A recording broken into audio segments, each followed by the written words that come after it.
السلام عليكم، وعيد مبارك، عيد أضحى مبارك على الجميع إن شاء الله. والله يعودكم ويحقق كل أمانيكم. طبعا ما ممكن تخلى القعدة بدون الدولمة. الدولمتنا العراقية حاضرة في كل مكان وزمان. هنا احنا بالسيارة طالعين رحلة إلى سويسرا، وهي للشلالات. راح تشوفون بالفيديو. تقع شلالات الراين في شمال سويسرا على حدود بين كانتون شافهاوزن وزيورخ، وهي من أكبر الشلالات بأوروبا.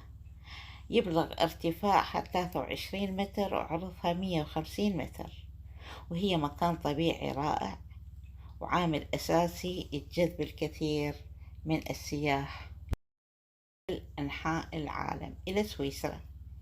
وأتمنى الكل تزور هاي الشلالات وتستمتع بأجمل المناظر الطبيعية اللي يمكن أن يراها الإنسان بحياته، هو وعائلته وأصدقائه.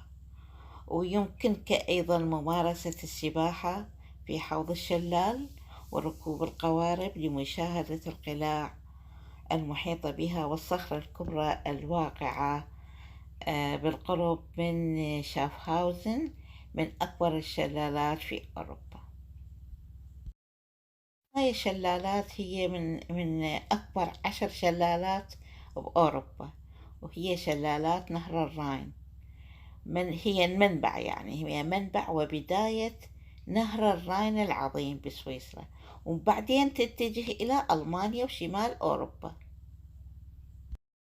طبعا هنا احنا أخذنا قارب، وهذا القارب راح ياخذنا جولة بالبحيرة. وهسه راح نشوف، راح يقربنا القارب وين بالضبط؟ للشلال، بجانب الشلال مباشرة. وأكو صخرة كلش عظيمة وكبيرة بداخل هذه الشلال. راح نصعد بالليل أعلى ونصور بقية المناطق كلها. راح أترككم تتمتعون بالفيديو مع صوت فيروز أفضل من صوتي، وأتمنى لكم رحلة سعيدة وياي وجميلة وممتعة، وإن شاء الله كل أيامكم أفراح وهناء وسعادة.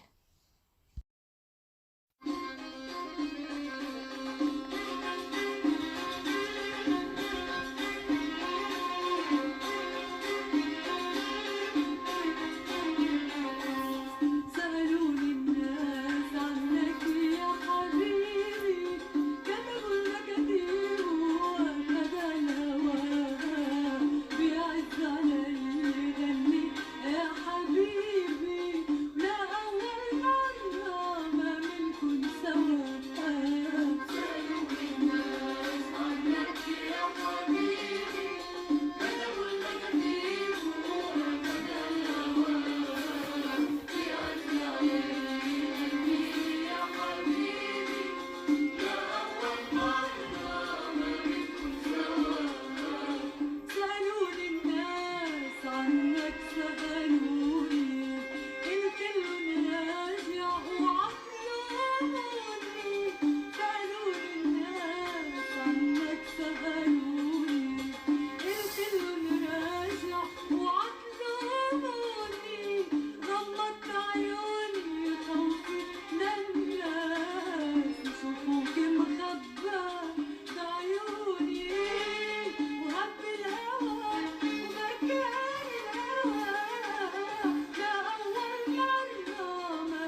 ومحيت الأسامي ونامي يا عيني إذا راح فيك تنامي عديت الأسامي ومحيت الأسامي ونامي يا عيني إذا راح فيك تنامي وبعدوها الحنين من خلف الحنين بالدمع يغرقني بأسامي المنسين ده عارف لمين وما بعرف لمين أنا عندي حنين ما بعرف لمين ليلي بيخطفني من بين السهرانين